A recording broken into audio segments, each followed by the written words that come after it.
మేడ్చల్ జిల్లా జగదగిరిగుట్టలో హత్యాయత్నం కలకలం రేపింది. ఆల్విన్ కాలనీలో అద్దెకు ఉంటున్న అరవింద్ అనే వ్యక్తిపై కత్తులతో దాడి చేశారు అతని సమీప బంధువులు. తీవ్రంగా గాయపడడంతో అరవింద్ భార్య, బంధువులు పరారీలో ఉన్నారు. బీహార్ నుంచి వచ్చి నిన్ననే ఆల్విన్ కాలనీలో ఓ ఇంట్లోకి అద్దెకు దిగారు అరవింద్, అతని భార్య. కేసు నమోదు చేసి దర్యాప్తు చేస్తున్నారు పోలీసులు.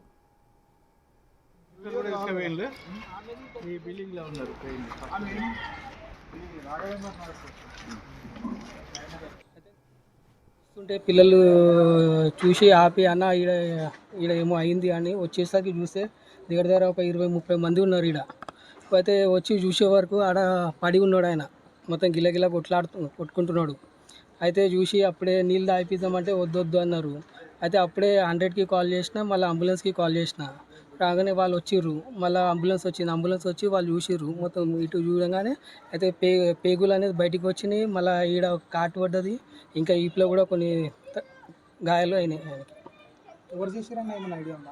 ఇంకా ఏం లేదు, అట్లా అడిగితే అది వాళ్ళ భార్య ఏమో పారిపోతుంది, మిగతా ఎవరో ఇద్దరు వచ్చిర్రు అని చెప్తున్నారు. అంత ఎందుకు జరిగింటుందని ఇంకా అది అయితే తెలియదు.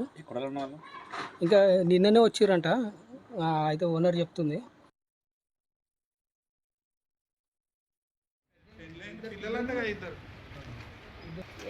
నిన్న వచ్చింది, వీళ్ళకి ఏం తెలియదు దాని గురించి.